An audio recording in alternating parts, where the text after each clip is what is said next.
Hi everybody, I'm Kathleen Byram, and I'm the author of Conversations with Dawnkey, A Bipolar Journey. I want to talk about the forbidden foray. That was the story of me when I was about 5 or 6, and we lived in Virginia. We lived in an apartment complex, and right down the little road that came to our apartment complex was a 7-Eleven. Now I was transfixed with joy over Slurpees. I loved cherry Slurpees, and that's what we would go and get from the 7-Eleven. But I was not to go by myself. I was told that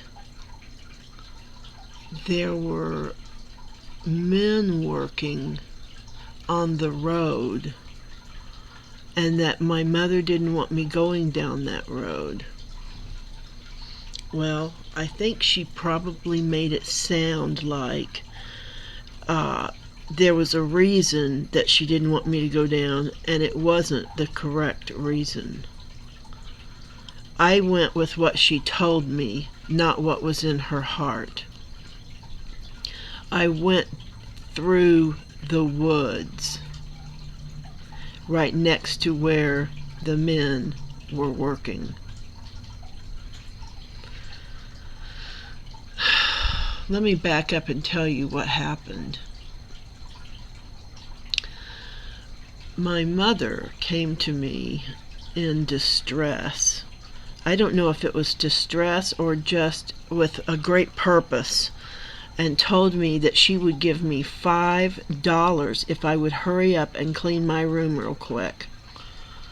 Well, $5 was everything back in whenever I was 5 or 6, around 1970. $5 was a lot for a little kid, especially with a 7-Eleven down the street. Now, I'm the kind of person that loves to buy stuff for people. I love to give people things and buy people things. And so the first thing that popped in my head when I got that $5 was, I'm going to buy my friends stuff. And so I went to the kids and I asked them what they would like. I remember one boy wanted a baseball. I think that's all I remember of the list. And so I trotted right down the road to the 7-Eleven, and I don't remember having any problems buying stuff. So maybe I got the kids what they wanted. I hope so. So I came back without incident. Okay?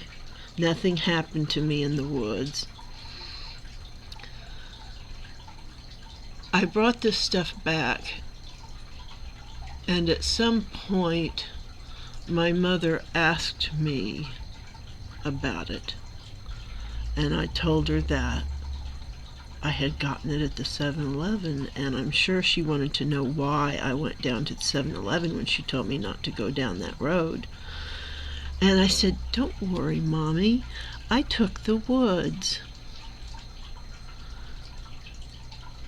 And she almost fainted. The surprise is, she didn't want to tell me, and she didn't tell me that day either, of course, that the reason she didn't want me going down the road was because one of those men could have done something to me.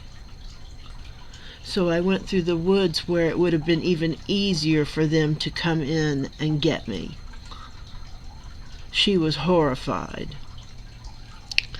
Now, this was a time when I believe, when I look back on this, I think it was my mean Grandma Camp who was coming over, and that's why Mom wanted me to clean my room so fast, because she didn't want Grandma Camp thinking badly of her, so she had to hurry up and get things in order. And I believe Grandma Camp said, "Spank her," meaning I should get a spanking for having done that. I don't know if I got the spanking. I think I would remember, but I might not remember, because I don't remember all my spankings. And that would have been traumatic for me. I don't know how this ended. I just know that I learned an important lesson that day. I learned about the spirit of the law and the law. And I learned that when someone tells you, like God for instance, tells you not to do something, you may not have all the answers. You may not have all the information. Sometimes you have to trust people when they tell you things and don't do them. Like when you're a child and your parent tells you something, you should do it, unless you know that it's wrong and bad, and that's a different story that's sad.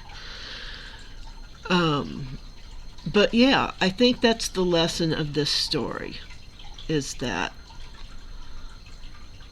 you should listen to what people tell you and pay attention, especially if it's your mother telling you, don't go down that road. Don't come up and say, I think I will go down that road, but I'll do it a different way so that it'll be okay. Don't do it. Ask first. That's all I have to say about that. I just wanted to share that tale because I'm feeling talky. And so I want to say thank you for listening, and please comment and subscribe if you feel like it. Thank you very much for watching. Bye-bye.